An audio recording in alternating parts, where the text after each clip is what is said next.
तस्मै नमः परमवेगवते कालोत्कटाय गगनध्वजप्राणधाम्ने सृष्टिस्थितिप्रलयहेतुधराय तुभ्यं घोराय कालपुरुषाय महेश्वराय घोराय कालपुरुषाय महेश्वराय। कल हम लोग गीता जी के पहले अध्याय का 6 श्लोक पढ़ चुके हैं। पाटिल जी, क्षमा चाहूंगा रोकने के हाँ, लिए। कल जो आपने प्रश्न पूछा था उसका अगर आप परमिशन दे तो जवाब देना चाहूंगा, बिल्कुल संजय के बिल्कुल बारे में। बिल्कुल बिल्कुल, सबसे पहले उसी पर चर्चा करनी। जी, तो मैंने कुछ डिटेल्स निकाली है, उनसे संबंधित है। आप सभी लोग हम्म बताइए कितना सही है कितना गलत है। तो हम्म जो संजय है, महाभारत के हम्म बहुत प्रमुख एक पात्र रहे हैं। इनके हम्म जो पिता हैं उनका नाम गवलगढ़ था, मतलब तो बताइए सही नाम मैंने लिया है नहीं, क्योंकि ग व आधा गढ़, तो गवलगढ़ ही इसको मेरे हिसाब से पढ़ना चाहिए। हम्म इनका जन्म हस्तिनापुर में हुआ था। ये सूत जाति के थे, मतलब हम्म इनके पिता क्षत्रिय थे और ब्राह्मण इनकी माता थी। आ, इनका जो पद था, ये धृतराष्ट्र के मंत्री, सचिव, सारथी और सेवक भी थे। हम्म इनके बारे में महाभारत के आदि पर्व के अध्याय 63 और श्लोक नंबर 97 में इनके बारे में बताया गया है। हम्म महर्षि वेदव्यास जी ने युद्ध से पूर्व इनको दिव्य दृष्टि दी थी, जिससे हम्म ये हस्तिनापुर में जो जो घटनाएं हो रही थी उसको धृतराष्ट्र जी को बता रहे थे, और 18 दिनों तक युद्ध का आंखों देखा हाल इन्होंने धृतराष्ट्र को सुनाया।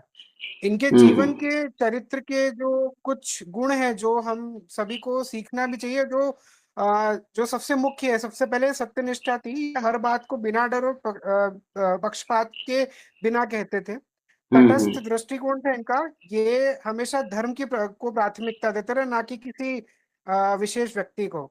धैर्यशील थे। हम्म इन्होंने युद्ध में लाखों लोगों की मृत्यु देखी, फिर भी इन्होंने अपना संतुलन नहीं खोया। और हम्म साथ में जीवन के अंत में इन्होंने वैराग्य भाव को अपनाया था, क्योंकि युद्ध देखने के बाद इनके जीवन में वैराग्य का उदय हुआ था। उसके बाद ये जंगल चले गए थे। कुछ हम्म और जो चीजें हैं, कुछ और भी जो घटनाक्रम मिलते हैं इनसे हम्म संबंधित, हम्म जिसमें कई बार ऐसा भी इनको बताया गया है कि जैसे युद्ध क्या, जस्ट एक मिनट है, अ, उन्हीं के समान, हाँ। उसके अलावा इनका जो नाम का एक गूढ़ अर्थ भी निकलता है, जैसे संजय। तो हम्म सम्यक धनंजय, यानी जो आत्मा पर विजय पा चुका हो, जो इंद्रियों हम्म पर नियंत्रण रख चुका हो, उनको उस पर्टिकुलर शब्द को संजय कहा जा सकता है। हम्म एक चीज और है, जो संजय को नीलकंठ शक्ति का वरदान भी था, ऐसे कई जगह उल्लेख मिलता है। मतलब कितना सही है पता नहीं, लेकिन फिर भी इसके बारे में हम्म मुझे जानकारी मिली थी। कुछ कथाओं स्रोतों में ऐसा भी बताया गया है कि संजय जी ने ऐसे मंत्र का जाप किया था जिससे उन्होंने नीलकंठ भगवान शिव की तरह विष और दुख को सहने की शक्ति मिलती थी। हम्म तो ये कुछ डिटेल्स मेरे पास थी संजय के बारे में। मतलब आप बताइए कितना सही है, या उसमें और कुछ सुधार कर सकते हैं। हाँ, अन्य सभी लोग बताएंगे। सब लोग यहाँ पर जितने भी सब उपस्थित हैं, सब विद्वान लोग हैं, सब लोग बताएंगे, अपना समर्थन देंगे, किसकी किसकी जानकारी से क्या क्या बातें मैच कर रही जी, सादर प्रणाम आचार्य है। जी। जय जय श्रीमनारायण। जी, संजय जी के बारे में जितना मैं जानती हूँ, जितना मैंने पढ़ा हुआ है, वो बिल्कुल हाँ, ये सही है, वो सूत जाति से थे। हम्म और इनके पिता माता का मुझे इतना पता नहीं है, पर हाँ, ये धृतराष्ट्र जी के मंत्री भी मतलब थे, और उनके मतलब सारथी भी थे, क्योंकि सूत हम्म जाति का मुख्य कार्य सारथी का हुआ करता था। तो वो हम्म सारथी तो बिल्कुल थे उनके धृतराष्ट्र जी के, पर उनके हम्म मतलब मंत्री तो नहीं कहा जाएगा, पर मतलब उनके सलाहकार जैसा उनको स्थान प्राप्त था।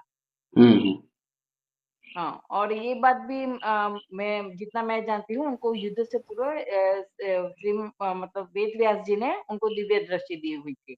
हम्म हाँ, बहुत अच्छा। बस इतना ही मालूम है। जी, धन्यवाद। तो संजय जी के बारे में बहुत सारी जानकारी आप लोग ढूंढ करके लाए, और किसी को कुछ बोलना हो तो बताइए।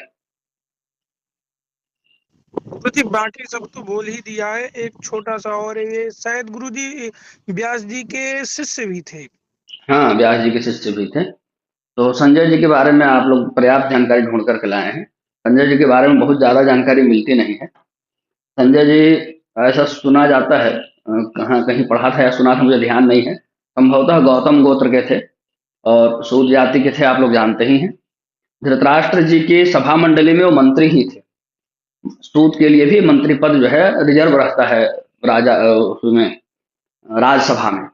तो उनके मंत्री थे, धृतराष्ट्र जी के सचिव थे, धृतराष्ट्र जी के मित्र भी थे और सबसे विश्वास पात्र भी थे और सारथी भी थे।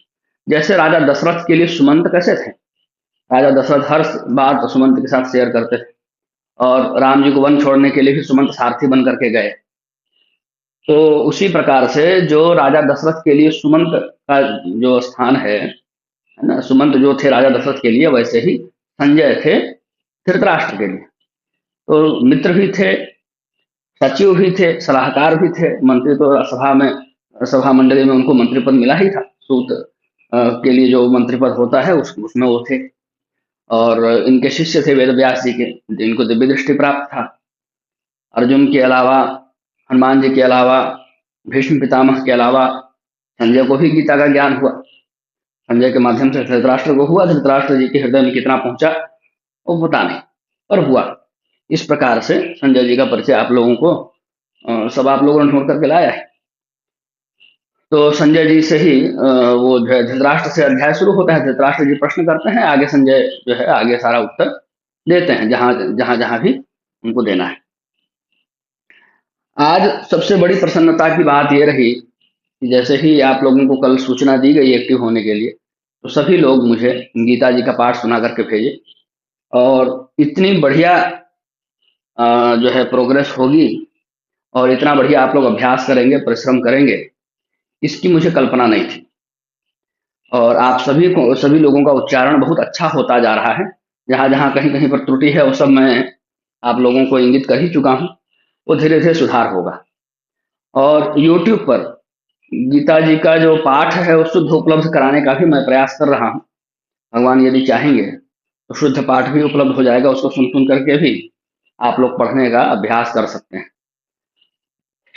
और यदि केवल गीता शास्त्र को ही अपना लिया जाए तो उतने से ही हमारा एक जन्म नहीं बल्कि पूरा, अब ये भी है कि वे गीता जी एक बार में यदि दिमाग में ठीक से मतलब बैठ जाए, हृदय में हृदयंगम हो जाए, तो जीवन की पुनरावृत्ति भी नहीं होती। इसलिए पुनरावृत्ति तो नहीं, लेकिन अपने साथ साथ अपने जुड़े सभी लोगों का उद्धार हो जाएगा, ये जरूर कहा जा सकता है। जैसे प्रहलाद जब भगवान का दर्शन किए तो दर्शन के बाद भगवान प्रसन्न हुए उनके उससे, उन्होंने कहा वरदान मांगने के लिए। तो प्रहलाद जी ने कहा कि आप हमारे पिताजी चाहे जैसे भी थे, हमारे पिताजी थे, इनका उद्धार हो ऐसा आप कर दीजिए। भगवान कहे कि तुम अपने पिताजी की चिंता कर रहे हो, जैसे ही हमारा दर्शन हुआ वैसे तुम्हारी सातों पीढ़ियां तर गई, सबका उद्धार हो गया। उसी प्रकार से गीता जो का को यदि हम लोग धारण कर लें, गीता जी को अपने जीवन में स्थान दें, तो केवल आपका ही नहीं बल्कि आपसे जुड़े सभी लोगों का उद्धार हो जाएगा। तो उसी भाव के साथ गीता जी को धारण करने के उद्देश्य से मन से, वाणी से, कर्म से, तीनों चीज से न धारण किया जाता है। तो मन से कैसे धारण करेंगे? गीता जी के भावों को दिमाग में बैठाना, पढ़ना, जानना, इस प्रकार से मन में बैठाएंगे। और वाणी से कैसे बैठाएंगे? ठीक ठीक पढ़ना, ठीक ठीक उच्चारण करना, प्रतिदिन पाठ करना। कर्म में कैसे बैठाएंगे? गीता में जो उपदेश दिए गए हैं उनको आचरण में लाना। इस प्रकार से मनसा वाचा कर्मणा जब हम अपनाएंगे तभी कह सकते हैं कि गीता जी को हमने अपना लिया है, गीता जी का हमारे जीवन में स्थान है, गीता जी हमारे हृदय में रखती हैं। इस प्रकार से हम कह सकते हैं। तो ठीक है। एक और प्रसन्नता की बात है, पढ़ते हुए किसी ने एक भी मैसेज किया था कि जो जो वीर योद्धागण है जिनका पहले अध्याय में नाम आया है उनका भी कुछ परिचय बता देते। मैंने कहा था कि भाई अभी यहीं बता दिया यदि तो केवल आप ही जान पाएंगे। तो ऐसा करते हैं कि इसको कक्षा में ही चर्चा कर लेते हैं। तो बहुत ज्यादा चर्चा करने से तो समय ही नष्ट होगा और विषयांतर भी हो जाएगा। इसलिए बहुत ज्यादा नहीं, लेकिन बहुत संक्षेप में थोड़ी थोड़ी चर्चा इसके बारे में हम लोग कर लेते हैं। जिन जिन योद्धाओं का नाम आया है वो योद्धा कौन है ये हम लोग जान लेते हैं। कल के श्लोकों से ही देखिए। एक बार छठे श्लोक को तक मैं दोबारा पढ़ लेता हूँ, आप लोग सामने रखेंगे यदि, तो आप लोगों का जो है अभ्यास भी हो जाएगा पुनः। यहीं पर आते हैं। धृतराष्ट्र उवाच धर्मक्षेत्रे कुरुक्षेत्रे समवेतायुयुत्सवः मामकाः पाण्डवाश्चैव किमकुर्वत संजय। संजय उवाच दृष्ट्वा तु पाण्डवानीकं व्यूढं दुर्योधनस्तदा आचार्यमुपसंगम्य राजा वचनमब्रवीत् पश्यैतां पाण्डुपुत्राणामाचार्यमहतीं च मूं व्यूढां द्रुपदपुत्रेण तव शिष्येण धीमता। अत्र शूरा महेश्वासा भीमार्जुनसमायुधि युयुधानो विराटश्च द्रुपदश्च महारथः धृष्टकेतुश्चेकितानः काशीराजश्च वीर्यवान् पुरुजित् कुन्तिभोजश्च शैब्यश्च नरपुङ्गवः युधामन्युश्च विक्रान्त उत्तमौजाश्च वीर्यवान् सौभद्रो द्रौपदेयाश्च सर्व एव महारथाः। यहाँ तक हम लोगों ने पढ़ा था कल। इसी में पांडव पक्ष में कौन कौन से योद्धा हैं प्रधान, उन योद्धाओं का नाम दुर्योधन गिना रहे हैं। युद्ध का पहला दिन है और युद्ध के सेनापति दुर्योधन के पक्ष से तो भीष्म पितामह है, लेकिन भीष्म पितामह को जाकर के दुर्योधन नहीं सुना रहा है कि भीष्म पितामह जी आप सेनापति हैं, देखिए आज पांडवों की सेना में कौन कौन से योद्धा लड़ रहे हैं। किसको जाकर के सुना रहा है? द्रोणाचार्य को जाकर के सुना रहा है। द्रोणाचार्य को जाकर के क्यों सुना रहा है? द्रोणाचार्य को जाकर के इसलिए सुना रहा है, क्यों सुना रहा है उसका उत्तर तीसरे श्लोक में ही दे दिया। क्या है? व्यूढ़ां द्रुपद पुत्रेण तव शिष्येण धीमता। क्योंकि अर्जुन जो है, मतलब पांडव लोग जो है, उनका जो सेनापति है, पांडवों का जो सेनापति है वो द्रुपद का पुत्र है और द्रोणाचार्य जी का शिष्य है। इसलिए द्रोणाचार्य को जाकर के दुर्योधन सुना रहे हैं, भीष्म पितामह को नहीं, द्रोणाचार्य को जाकर के सुना रहे हैं कि देखिए आपका शिष्य है, सामने युद्ध में हमारे शत्रु पक्ष में आपका शिष्य सेनापति है, वो जाकर के सुना रहे हैं। द्रोणाचार्य को सुनाने का ये कारण है। तो यहां पर जिन जिन योद्धाओं का नाम है, भीम और अर्जुन के समान बलशाली जो योद्धा हैं, महान महेश्वासा है ना, महेश्वासा मतलब महान धनुर्धर है ना, तो उसमें कौन कौन से हैं उन लोगों को समझ लेते हैं। तो देखिए यहां पर सबसे पहले कह रहे हैं युयुधान। युयुधान का नाम आया है, युयुधान विराटश्च, युयुधान का नाम आया है। कौन है ये युयुधान? कौन है युयुधान? युयुधान जो है उनका नाम है सात्यकी। हाँ, कोई बोल रहे हैं तो बोलिए। नहीं कुछ नहीं। हाँ, युयुधान जो है उनका नाम है सात्यकी, है ना। तो ये नारायणी सेना के सेनापति। आप लोग जानते ही होंगे कि जब महाभारत युद्ध शुरू होने वाला था तो अर्जुन और दुर्योधन दोनों कृष्ण के पास मदद मांगने, भगवान कृष्ण के पास मदद मांगने के लिए दोनों को गए थे, है ना। सबसे पहले दुर्योधन पहुंचा था वहां और राजा था, अहंकार से भरा हुआ था। भगवान लेटे हुए थे, विश्राम कर रहे थे, वहीं जाकर के मस्तक की ओर बैठने का कोई स्थान रहा होगा, वहां वो बैठ करके विराजमान हो गया, उठेंगे तो हम मांगेंगे। अर्जुन भी आए मदद के लिए, मांगने के लिए वही आए थे। देखे भगवान विश्राम कर रहे हैं तो अर्जुन के मन में तो दास भाव है, दास बोध है। दास बैठेगा तो कहाँ बैठेगा? चरण के पास बैठेगा। तो चरण के पास बैठ गए। भगवान की जब निद्रा खुली तो अब सबसे पहले दुर्योधन उस पर, अर्जुन पर नजर पड़ी। उन्होंने कहा भाई बोलिए क्या है, क्या प्रस्ताव है? तो अर्जुन अपने प्रस्ताव रखे, दुर्योधन ने भी कहा कि पहले मैं आया हूं। दोनों लोग अपना प्रस्ताव रखे। भगवान कहे कि मेरी पहली दृष्टि अर्जुन पर पड़ी है, मैं इसको अवसर देता हूं। युद्ध तो मैं नहीं लड़ूंगा, ये मेरा शर्त है कि मैं किसी भी पक्ष से युद्ध नहीं लड़ूंगा, ये पहली बात। दूसरी बात है कि मैं और मेरी सेना, ये दो अलग अलग है। मैं युद्ध नहीं लड़ूंगा पर साथ में रह सकता हूं, और दूसरी ओर मेरी सेना है। तो जो मेरी सेना को लेके जाना चाहे वो सेना ले जाए, जो मुझे लेके जाना चाहे मुझे ले जाए। ये आप लोगों के ऊपर मैं छोड़ता हूँ। पहले अर्जुन से पूछता हूँ। अर्जुन कहे कि भगवान, हमको तो आप ही चाहिए हर हाल में। आप युद्ध लड़ें चाहे न लड़ें, आप जैसे भी रहें, आप हमारे पास रहें। भक्त यही चाहता है भगवान से। तो ये भक्त का लक्षण भी है। भक्त का यही लक्षण है। भक्त डिमांडिंग नहीं होता है। भक्त भगवान से कुछ चाहता नहीं है। भक्त सिर्फ भगवान को चाहता है। भक्त सिर्फ भगवान को चाहता है। जैसे शिशु, माता शिशु से कोई अपेक्षा नहीं करती, वो बस शिशु को चाहती कि हमारा बच्चा अच्छा रहे, सुरक्षित रहे, मेरे पास रहे और कहीं ना जाए। उसी प्रकार भक्त जो है वो भगवान से कुछ चाहता नहीं, सिर्फ इतना चाहता है कि भगवान मेरे पास रहें, मेरे साथ रहें, मेरे मन में, मेरे हृदय में भगवान के प्रति भक्ति बनी रहे। भगवान से ये दे दीजिए, वो दे दीजिए, ये कर दीजिए, वो कर दीजिए, ये सब नहीं चाहता है। ये सब भक्त का लक्षण नहीं, ये सब व्यापार का लक्षण है। ये सब व्यापारी का लक्षण है, भक्त का लक्षण नहीं। तो जैसे ही यह अवसर आया तो वो अर्जुन ने कहा कि यहाँ तो विचार का कोई प्रश्न ही नहीं है, यहाँ तो कोई ऑप्शन ही नहीं है। जब आप जहां पर हैं वहां दूसरा कौन सा ऑप्शन क्या होगा? तो मुझे तो आप ही चाहिए। दुर्योधन प्रसन्न हो गया, वो कहा कि तो अच्छी बात है, साथ में रखकर करेंगे क्या? युद्ध इनको लड़ना नहीं है।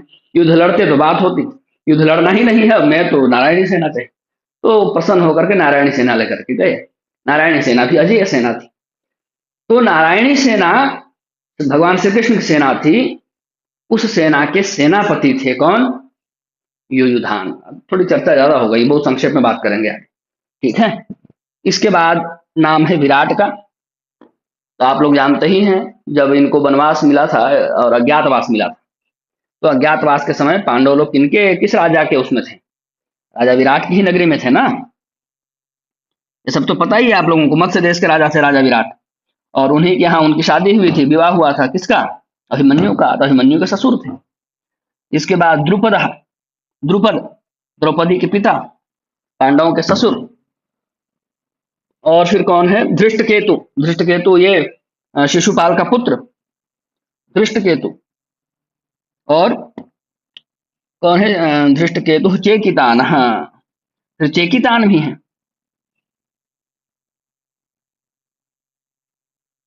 हाँ,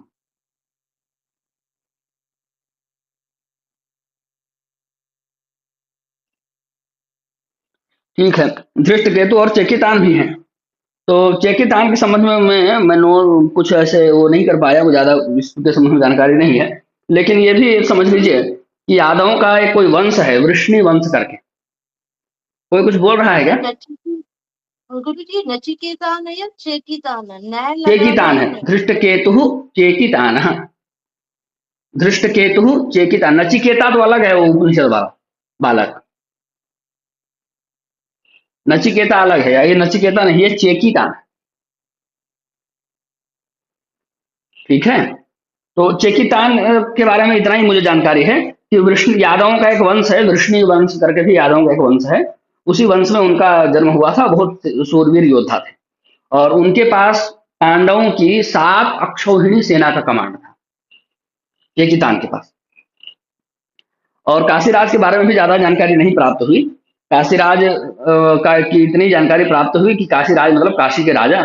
उस समय महाभारत के समय काशी के जो भी राजा थे वो युद्ध के लिए अपनी सेना के साथ उपस्थित थे।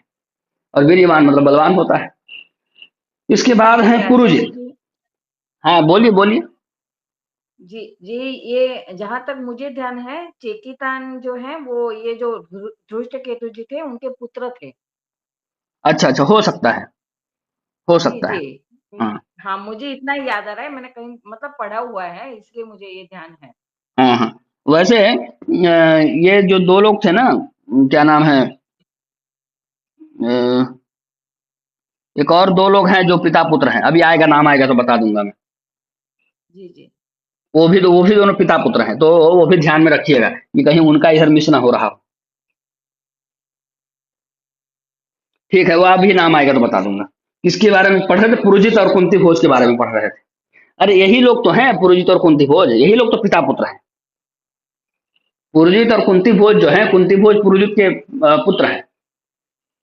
तो पुरोजित और कुंतीभोज ये पिता पुत्र हैं, तो ये भी हो सकता है कि ये दोनों ही पिता पुत्र हों। मुझे इस संबंध में जानकारी नहीं है। अब जिस संबंध में ठोस जानकारी ना हो सप्रमाण, उसके बारे में मैं ढूंढने के लिए छोड़ देता हूं, पर अपनी ओर से कुछ दावा नहीं करता।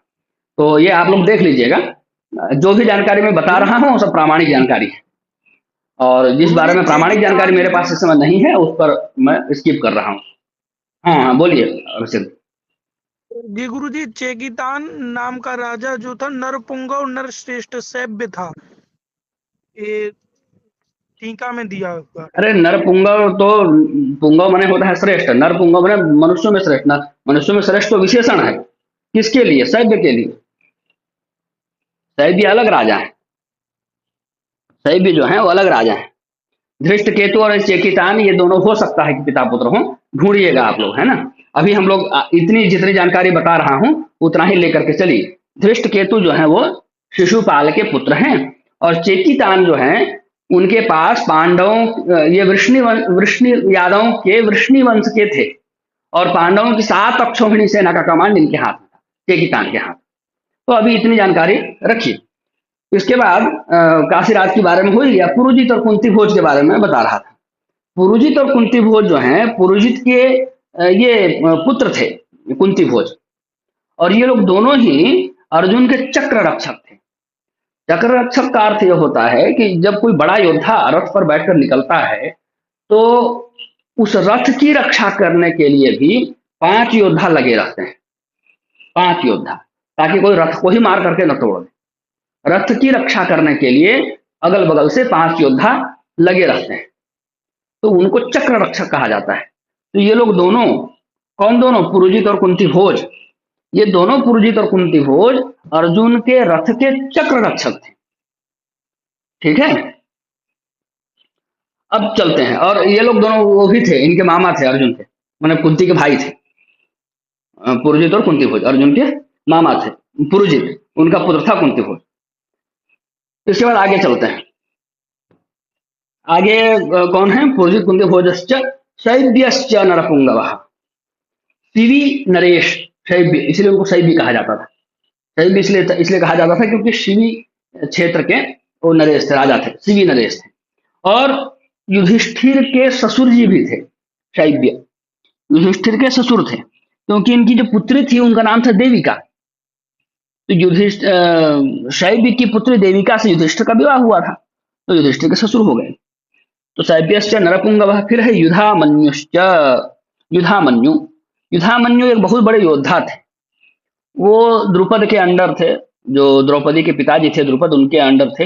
पांचाल देश में ही कुछ इनका पद रहा होगा, तो उसके बहुत अच्छे कुशल योद्धा थे युधामन्यु भी और उत्तमौजा भी। ये लोग दोनों ही द्रुपद के अधीन थे और पांचाल देश के थे, बहुत उच्च स्तर के योद्धा थे।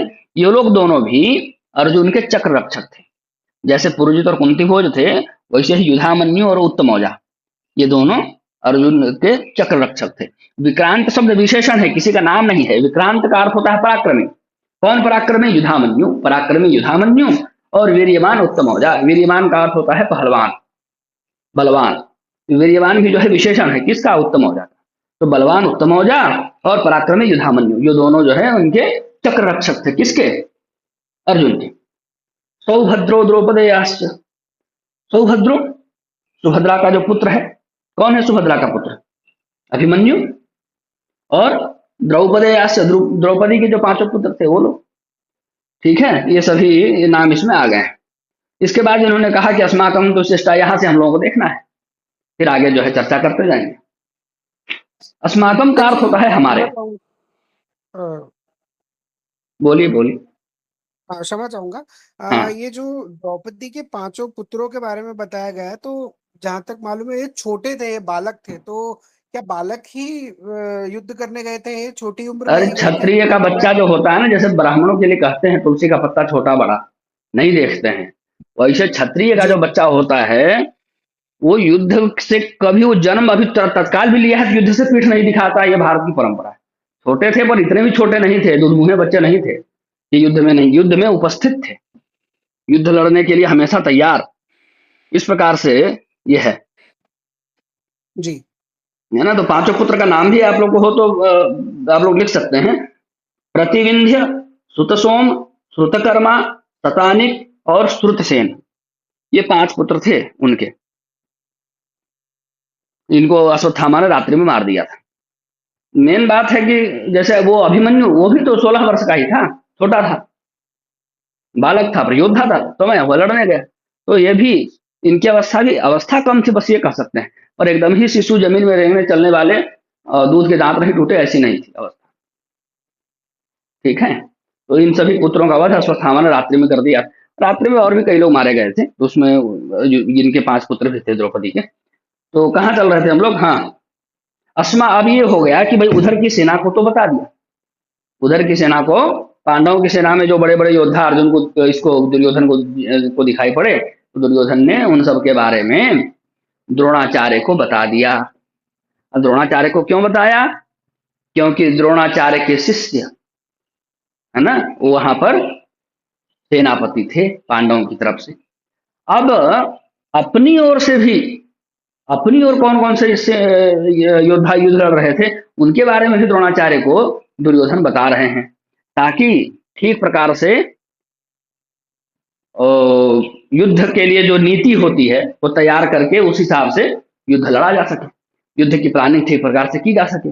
बिना जाने कैसे युद्ध लड़ा जाएगा? जान जाया जाए, उसके हिसाब से वो दिमाग में अपना जैसे वो बिठाएं अपने, और उसके हिसाब से युद्ध करें। इसके लिए वो अपने ओर से भी जानकारी दे रहे हैं। अस्माकम तो विशिष्टाये, अस्माकम मतलब हमारे, हमारी ओर से जो लोग विशिष्ट हैं, ये मतलब जो हमारे ओर से जो भी लोग विशिष्ट हैं, विशिष्ट है मतलब विशिष्ट योद्धा हैं, हमारी ओर से जो भी विशिष्ट योद्धा हैं, तान निबोध द्विजोत्तम, तान माने उनको, निबोध, तान निबोध, निबोध मिला देंगे तो तान निबोध बन जाए। निबोध मतलब ठीक से जान लीजिए, समझ लीजिए, बोध माने ज्ञान हो जाना, निबोध माने पूर्ण रूप से, शेष रहित, संपूर्ण रूप से, संपूर्ण रूप से जान लीजिए, है ना। तो जो विशिष्ट योद्धा हमारी ओर से लड़ रहे हैं उनके बारे में भी, हे द्विज श्रेष्ठ, द्विजोत्तम मतलब द्विज श्रेष्ठ।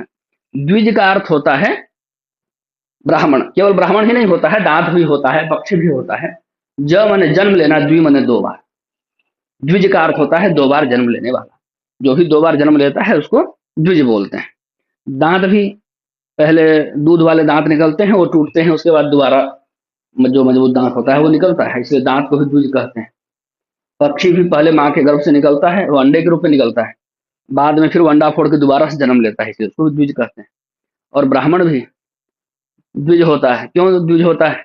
एक बार माँ के गर्भ से जन्म लेता है, फिर यज्ञोपवीत इत्यादि संस्कार से सुसंस्कृत होकर के पुनः विद्वान के रूप में प्रतिष्ठित होता है, तो इसलिए उसको भी संस्काराद द्विज उच्यते।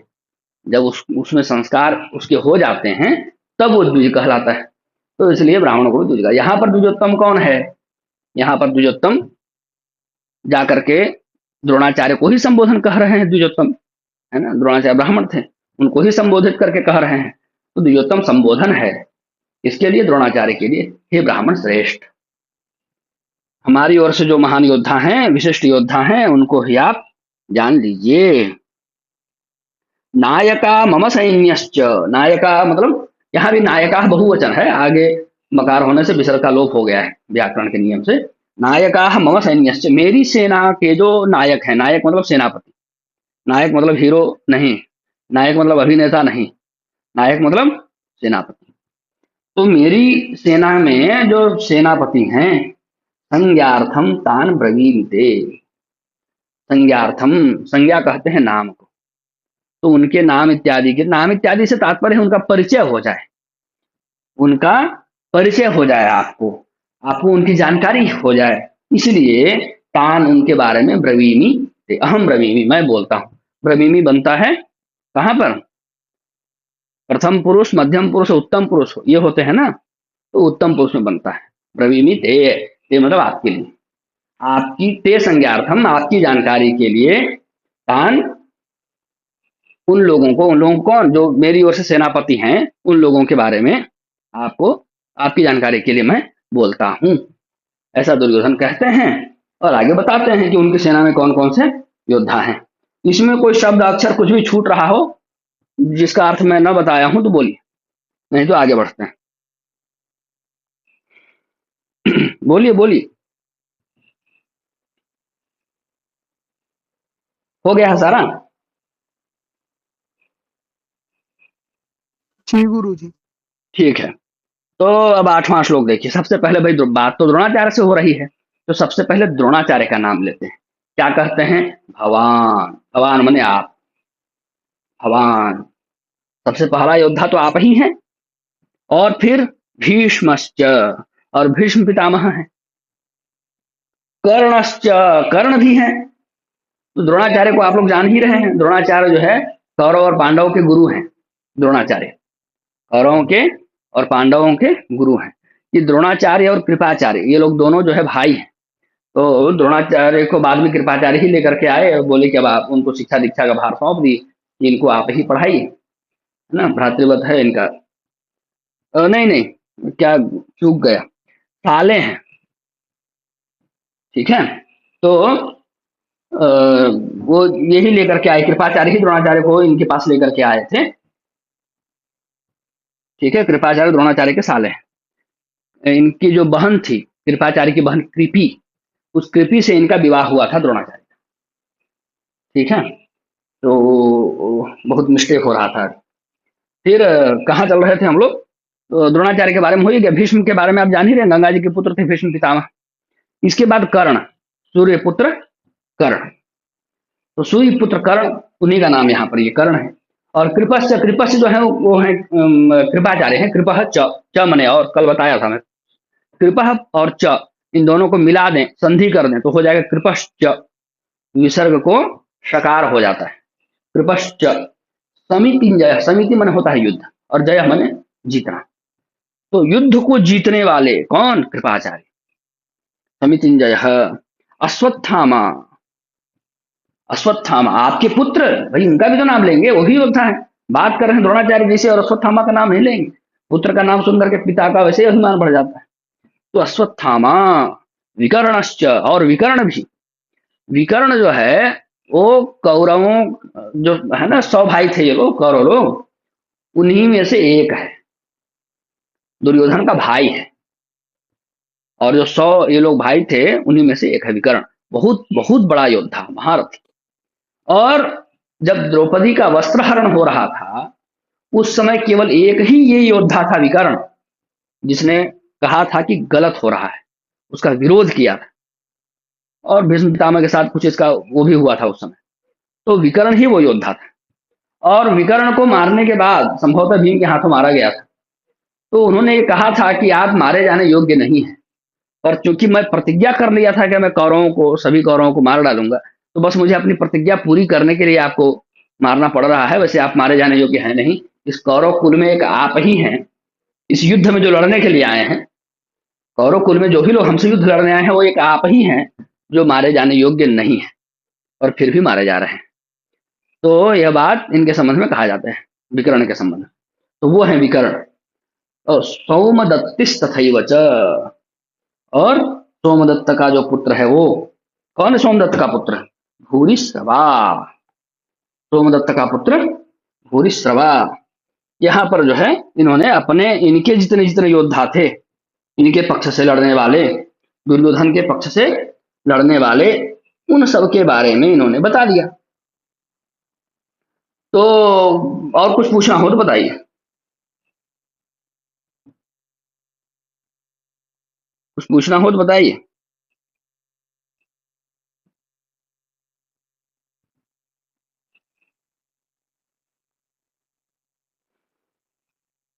यहाँ में कोई समस्या हो, किसी के नाम में, परिचय में, कोई शब्द में, अर्थ में, व्याकरण में, संधि में, समास में, तो बोलिए। गुरुजी सोमदत्त कौन थे? हाँ, सोमदत्त कौन थे? शांतनु को जानते होंगे आप लोग। शांतनु को जानते हैं कि नहीं? राजा शांतनु। जी जी। तो राजा जो शांतनु थे, उनके बड़े भाई का नाम था बाहलीक। उनके बड़े भाई का नाम था बाहलीक। और बाहलीक के पुत्र थे सोमदत्त। और सोमदत्त के पुत्र थे भूरिश्रवा। आई बात समझ में? जो राजा शांतनु थे, उनके बड़े भाई का नाम था बाहलीक, बाहलीक के पुत्र का नाम था सोमदत्त, और सोमदत्त के पुत्र का नाम था भूरिश्रवा। भूरिश्रवा सोमदत्त के पुत्र थे, इसलिए इनको सोमदत्ती भी कहा जाता है। और कुछ पूछना है? शांतनु कौन थे? हैं? शांतनु कौन थे? कौन बताएगा शांतनु कौन थे? जी आचार्य जी, शांतनु जी भीष्म पितामह के पिताजी थे। आ रही बात समझ में? जी जी। कहानी सुने होंगे, मत्स्यगंधा से विवाह हुआ था।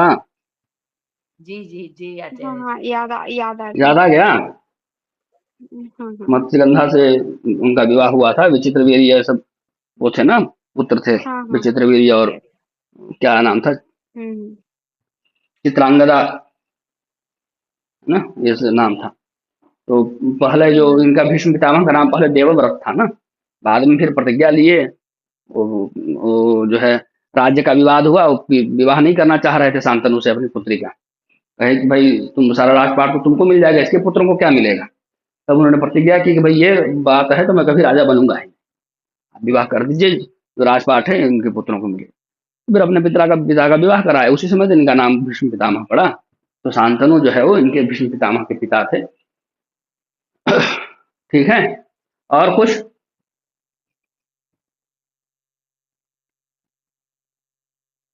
आगे बढ़ें?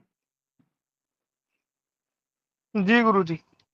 ठीक है, अगला श्लोक देखिए, 9वां श्लोक। अन्ये च बहवः शूरा, यहां भी शूराः शब्द है, बहुवचन है, लेकिन विसर्ग का लोप हो गया है। अन्ये च बहवः शूरा मदर्थे त्यक्त जीविताः, और भी बहुत सारे शूरवीर हैं जो मद अर्थे, अर्थ मने के लिए, अर्थ शब्द का एक भाव ये भी होता है के लिए। मद मने मेरा, मत शब्द है, मत मत मतलब मेरा। तकार को दकार हो जाता है व्याकरण में संधि करते समय। तो मत प्लस अर्थ है, ये करेंगे तो हो जाएगा मद अर्थ, मतलब मेरे लिए। मेरे लिए तो दुर्योधन बोल रहे हैं ना, दुर्योधन कह रहे हैं किनसे? द्रोणाचार्य जी से। और भी बहुत सारे सूरवीर हैं, इतने ही नहीं है जिनका नाम मैं गिनाया हूं, और भी बहुत सारे सूरवीर हैं जो मदर थे मेरे लिए, त्यक्त जीविता हैं, अपना जीवन त्याग मतलब हमारा जीवन खत्म है ऐसा मान करके युद्ध लड़ने आए हैं।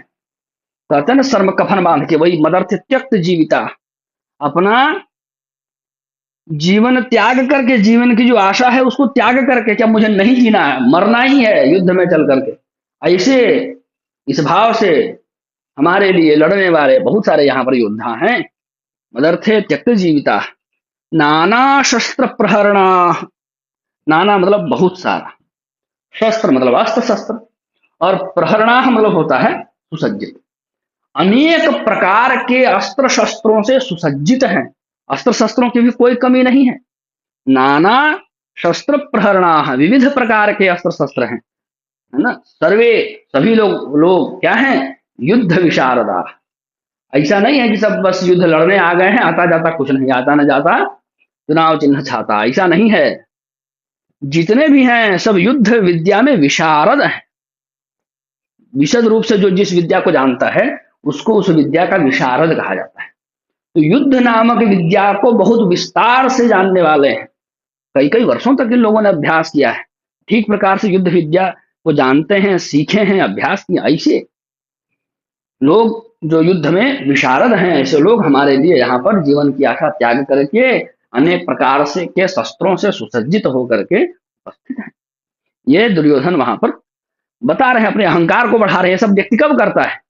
जब सामने वाले को देखता है कि रे तो बड़ा व्यूह रचना पांडवों की, जब देखे ना ये दुर्योधन तो अंदर सांप लौट गया, ये ऐसी व्यूह रचना किया, इसको कौन भेदेगा, ऐसे तो भागे बताने के लिए। हो सकता है डर के इधर मनोवैज्ञानिक विश्लेषण करें उस समय, तो यही समझ में आ रहा है मुझे, अन्य लोगों का नहीं पता, मुझे यही समझ में आ रहा है कि वो जाकर के पहले द्रोणाचार्य को बताए, देखिए उधर ये लोग खड़े हैं। उसके बाद अपने अहंकार की पुष्टि के लिए अपने अपने योद्धा को भी बताए, और सबका नाम गिना नहीं सकते थे इसलिए कह दिए अन्य च बहवः शूरा। फिर 10वें श्लोक में आइए, क्या है? अपर्याप्तम तदस्माकं, अपर्याप्तं तदस्माकं बलं भीष्माभिरक्षितम् पर्याप्तं त्विदमेतेषां बलं भीमाभिरक्षितम्। मैं जब पढ़ता हूं ना तो ध्यान से सुन करके आप लोग मन ही मन उसको दोहराया करिए, उससे बोलने का अभ्यास होगा। आप कहेंगे तो मैं एक बार, दो बार, तीन बार रिपीट कर सकता हूं, कोई दिक्कत नहीं है। अपर्याप्तं तदस्माकं बलं भीष्माभिरक्षितम् पर्याप्तं त्विदमेतेषां बलं भीमाभिरक्षितम्। क्या बता रहे हैं? अपर्याप्तम। अपर्याप्तम मतलब, अपर्याप्तम मतलब पर्याप्त पर्याप्त नहीं है। अजय हैं? नहीं, अजय ही होगा, अजय ही होगा। पर्याप्त जिसको से पूरा भी नहीं अगर कुछ है, केवल पर्याप्त ही नहीं, पर्याप्त से भी अधिक कुछ है, वो यहाँ पर भाव है। कुछ कुछ शब्द ऐसे होते हैं, है ना। अपर्याप्तम मतलब पर्याप्त से भी अधिक है, इतने हैं कि हमारी मतलब वो हो नहीं रहा है। जैसे एक लोटा जल ले लीजिए, उसको गिलास में भरिए, एक लोटा जल गिलास में आएगा क्या? नहीं आएगा। तो गिलास में जितना आया वो तो पर्याप्त है, और उतना उतना जल है तो उसको क्या कहेंगे? गिलास के लिए अपर्याप्त है। उसके लिए कोई बड़ा बर्तन चाहिए, तब उसमें जल आएगा। ठीक है, इस प्रकार से यहाँ पर अपर्याप्त का अर्थ किया गया है। तो अपर्याप्त का मतलब होता है पर्याप्त से भी अधिक जब हो जाए तो उसको अपर्याप्त कहते हैं। तो क्या कह रहे हैं? अपर्याप्तम तदस्माकम, है ना। अस्माकम मतलब हमारा, तत् मतलब वह, तत्, तत्पत्रम वह पुष्प, तत्फलम वह फल। तो तत्, तकार को ही दकार हो जाता है संधि करते समय, तत् प्लस अस्माकम मिला देंगे तो बनेगा तदस्माकम। ठीक है, तो वह हमारा क्या? बल। तो दुर्योधन का बल क्या है? किसकी ओर दिखा रहा है? सेना की ओर दिखा रहा है, सेना की ओर इंगित कर रहा है, सेना का परिचय दे रहा है। तो वहां पर जितने भी योद्धा लोग हैं वही दुर्योधन के बल हैं। तो आप बल शब्द से यहाँ पर योद्धा भी समझ सकते हैं, योद्धागण, और बल शब्द से आप दुर्योधन की सेना भी समझ सकते हैं। ठीक है, तो तदस्माकम बलम भीष्माभिरक्षितम। और उसको कौन वो कर रहा है? वो जो सेना है किसकी? दुर्योधन की।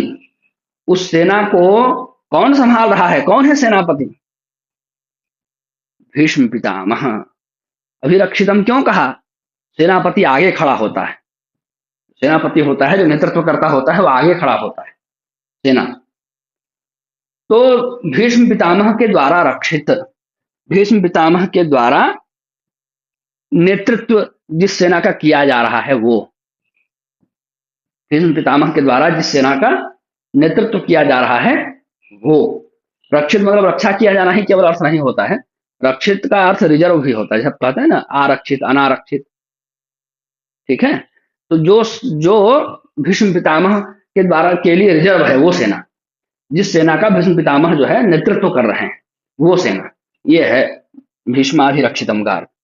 भीष्म पितामह के द्वारा अभिरक्षित जो सेना है वो भीष्माभिरक्षितम। और वो क्या है? अपर्याप्त है। किनके लिए? पांडवों के लिए। हमारी जो सेना है भीष्म पितामह के द्वारा रक्षित, हमारे जो योद्धा हैं भीष्म पितामह के द्वारा रक्षित, वो इन पांडवों के लिए अपर्याप्त हैं। उनकी सेना का अंतर भी बड़ा था, कौरवों के और पांडवों की सेना का अंतर भी बहुत बड़ा था। ये बात मालूम है कि नहीं आप लोगों को? मालूम है कि नहीं? जी जी आचार्य जी, जी हाँ। भाई। हाँ, बहुत बड़ा अंतर था।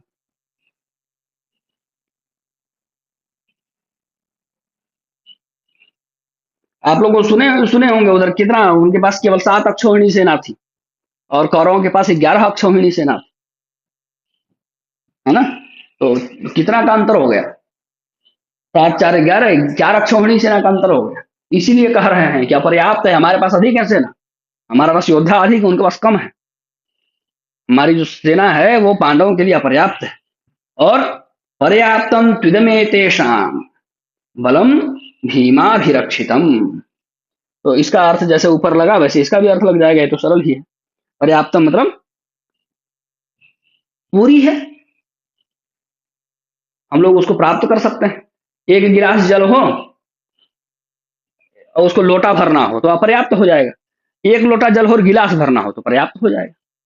उसी प्रकार से सेना है 11 अक्षौहिणी दुर्योधन के पास, और 11 अक्षौहिणी को की सेना को लड़ना है किससे? 7 अक्षौहिणी सेना से, तो अपर्याप्त है और बहुत है। और उधर क्या हो रहा है? 7 अक्षौहिणी सेना को लड़ना है 11 अक्षौहिणी से, तो वहां पर पर्याप्त वाली बात हो जाएगी।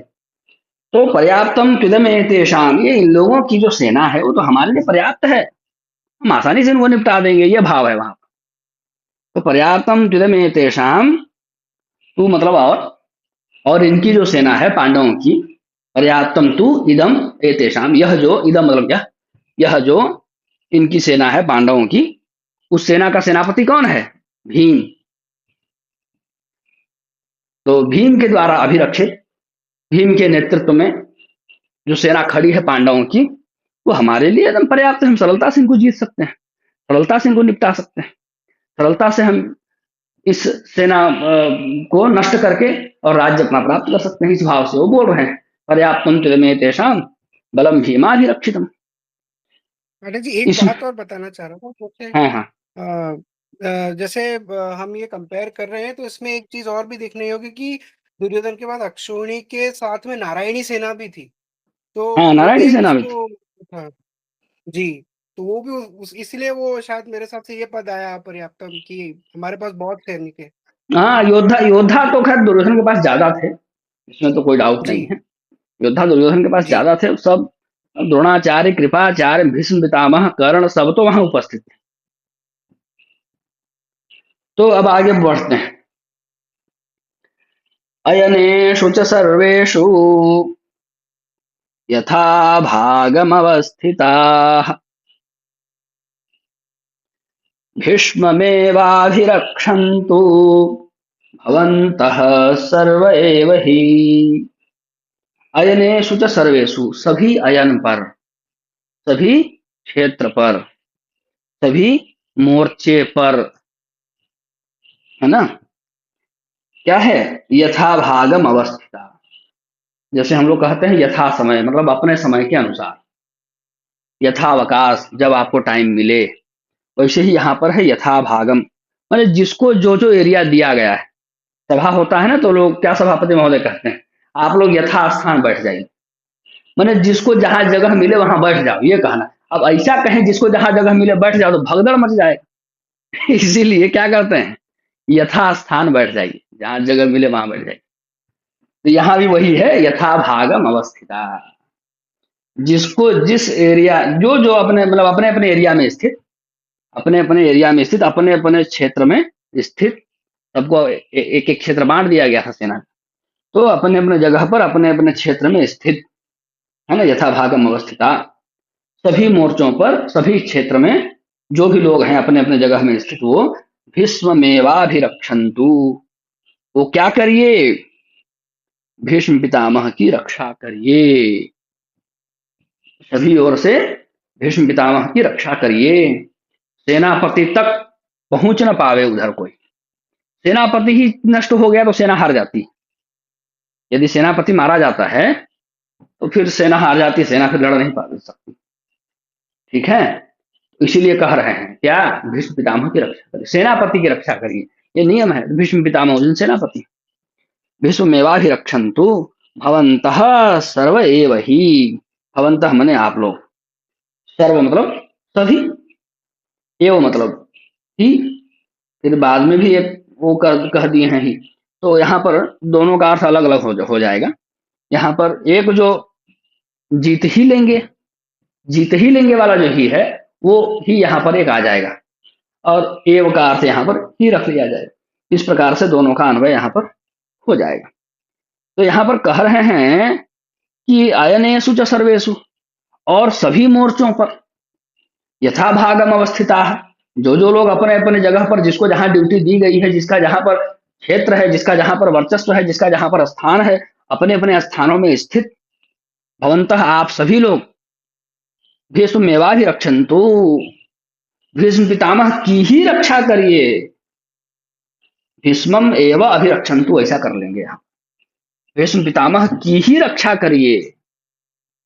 सभी लोग मिलकर के आप सभी लोग ही भीष्म पितामह की ही रक्षा करिए। इस प्रकार से 11वां जो श्लोक है उसका अन्वय पदच्छेद और व्याख्या जो है पूरी हो गई। कुछ पूछना हो तो पूछिए, कोई शब्द कुछ अर्थ ऐसा छूट रहा हो तो उस पर चर्चा कर लेंगे, फिर आगे बढ़ेंगे।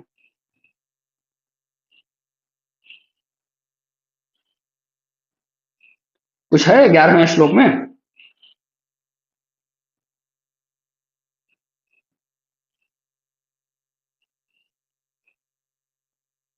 आगे बढ़ें? जी गुरुदेव। तब है आगे तस्य।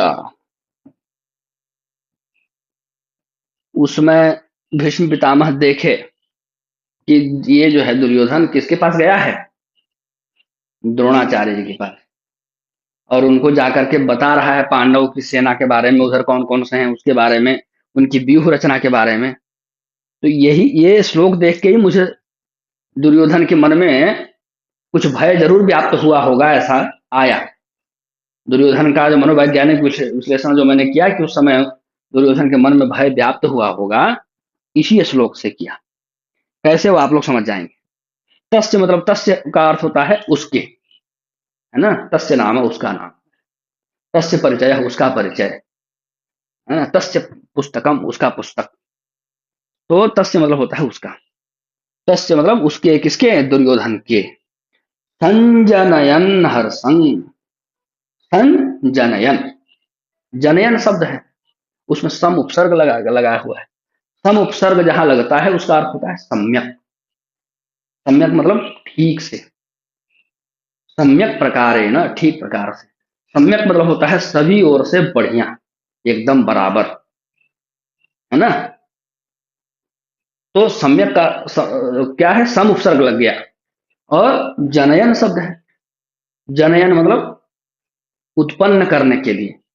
जनन का अर्थ जानते हैं ना, वही यहां पर है, जनयन, उत्पन्न करने के लिए, ठीक प्रकार से।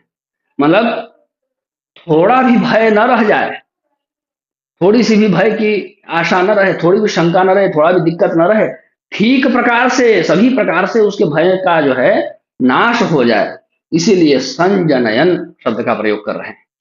क्या संजनयन, ठीक प्रकार से उत्पन्न करने के लिए। क्या उत्पन्न करने के लिए, हर्षम, ठीक प्रकार से हर्ष उत्पन्न करने के लिए। हर्ष ऐसा हो कि उस हर्ष के सामने थोड़ा भी विषाद, थोड़ी भी चिंता, थोड़ा भी भय, थोड़ा भी कुछ बाकी ना रहे, उत्साह एवं चरम पर पहुंच जाए, इसीलिए संजनयन हर्षम। कुरुवृद्ध पितामह, कुरुवृद्ध, कुरु कौरव वंश का वो परिचायक है, और वृद्ध, वृद्ध का अर्थ तो वृद्ध है ही। कुरु वृद्ध मतलब कौरवों में जो वृद्ध हैं, कौरवों में जो बड़े हैं, कौरवों में जो श्रेष्ठ हैं, कौरवों के जो अभिभावक के रूप में हैं। कौन, पितामह, कौरवों में जो सबसे श्रेष्ठ थे, सबसे बड़े थे, वो पितामह यानी भीष्म पितामह। वो दुर्योधन के मन में हर्ष जनन करने के लिए, हर्ष उत्पन्न करने के लिए सिंहनादम, सिंहनादम मतलब शेर के दहाड़ की तरह, सिंहनादम विनद्योच्चैहि, विनद्य का अर्थ होता है गरज करके, गरजते हुए शेर की दहाड़, गरज करके, है ना।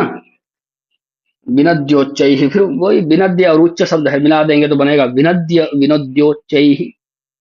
वो यहां पर ओकार में बदल जाएगा, विनद्योच्चैहि, उच्चैहि मतलब बहुत ऊंचे स्वर में, है ना।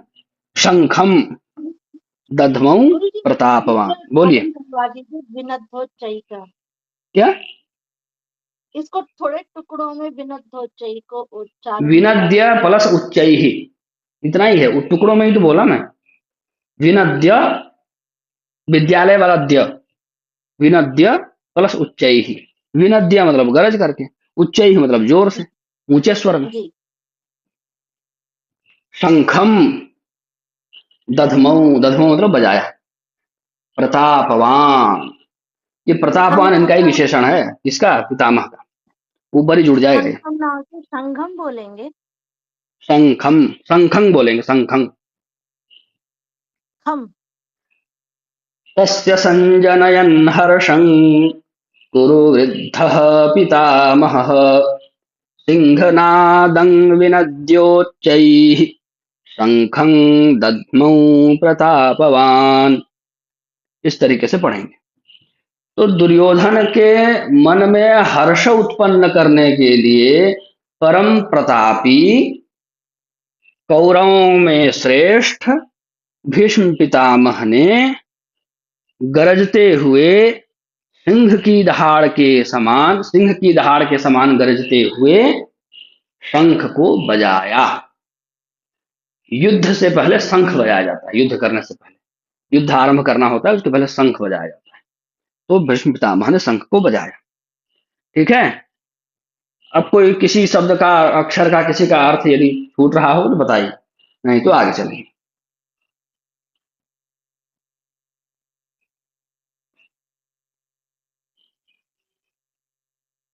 बोलिए फटाफट। चलिए गुरुजी। आगे चलिए, 13वां श्लोक देखिए। ततः शंखाश्च भैर्यश्च पणवानक गोमुखाः सहसैवाभ्यहन्यन्त स शब्दस्तुमुलोऽभवत्। ततः मतलब होता है उसके बाद, ततः मतलब उसके बाद। आप लोग देखे होंगे, कभी हल वल चलाए हैं कि नहीं पता नहीं। किसान जब हल चलाता है ना, तो आगे दो बैल बांधता है, उसके ऊपर लकड़ी का एक कुछ रहता है वो रखता है, और उसको हल से जोड़ता है, और हल में एक हैंडल होता है उसको पकड़ता है, एक पैर उस पर रखता है और एक पैर जमीन पर रखता है। उसके हाथ में होती है छड़ी, एक हाथ में छड़ी, एक हाथ में रथ का हैंडल, और चलते हुए बैल पर थोड़ा थोड़ा, बहुत तेज नहीं, थोड़ा ही थोड़ा छड़ी से मारता जाता है, और उस समय बोलता है ततः ततः ततः। तो बैल आगे आगे चल रहा है। उस किसान को नहीं पता है कि वो संस्कृत बोल रहा है, लेकिन वो बोल रहा है और उसी समय बोलता है। जैसे ही वो ततः बोलता है, बैल उसके बाद आगे हल चलाता है। जैसे ही ततः छड़ी लगाता है, ततः बोलता है, बैल उसके आगे हल जोतता है जमीन को। ततः का अर्थ होता है उसके बाद। तो ततः क्या है, कहां चल रहे थे? 13वें श्लोक में चल रहे हैं। शंखाश्च भैर्यश्च, भेरी आप लोग जानते ही हैं, नगाड़ा है ना, भेरिया नगाड़ा, और शंखा तो शंख हो ही गया। तो उसके बाद शंख और नगाड़े और पणवानक गोमुखा, ये सभी ये हैं अलग अलग प्रकार के वाद्य यंत्र हैं, ढोल मृदंग ये सब। पणवानक गोमुखा, कैसे? सहसा एव, अचानक से ही, जैसे ही इनका शंख बजा भीष्म पितामह का, वैसे ही सहसा, सहसा एव तुरंत ही, अचानक ही, एक साथ ही, अभ्यहन्यंत, वो सब उनको भी पीटने लगे, बजाने लगे, आवाज करने लगे उनसे। अभ्यहन्यंत सशब्दस्तुमुलो भवत, और जब ऐसा करने लगे सभी लोग, सारे सारे वाद्य यंत्र बजाने लगे, सशब्द तुमुलो भवत। वो तुमुलह का अर्थ होता है बहुत भयंकर, बहुत भयंकर शब्द जो है वहां पर हुआ। कौरवों की सेना की ओर से जैसे ही इनको लगा भीष्म पितामह को कि ये गया है द्रोणाचार्य जी के पास, क्या है वो तो समझ ही गए सारा भाव, चेहरा से ही सब पढ़ लेते हैं लोग।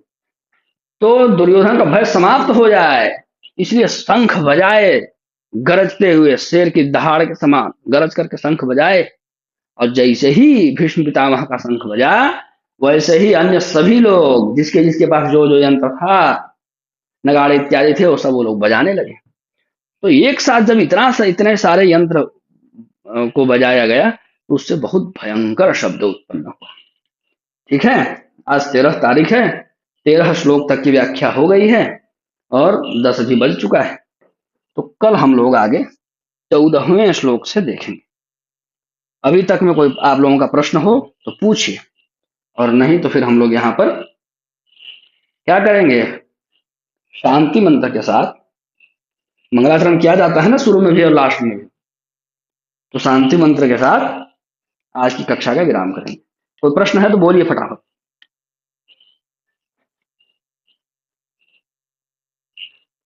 विराम करें, शांति मंत्र के साथ विराम करते हैं। हाँ, कोई पूछ रहा है तो पूछिए।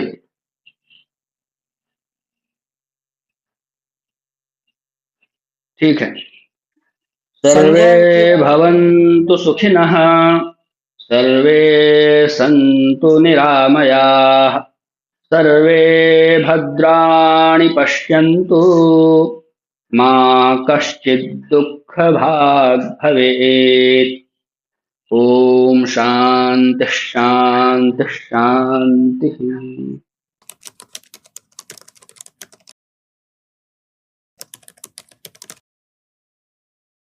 श्रीमते रामचंद्राय नमः।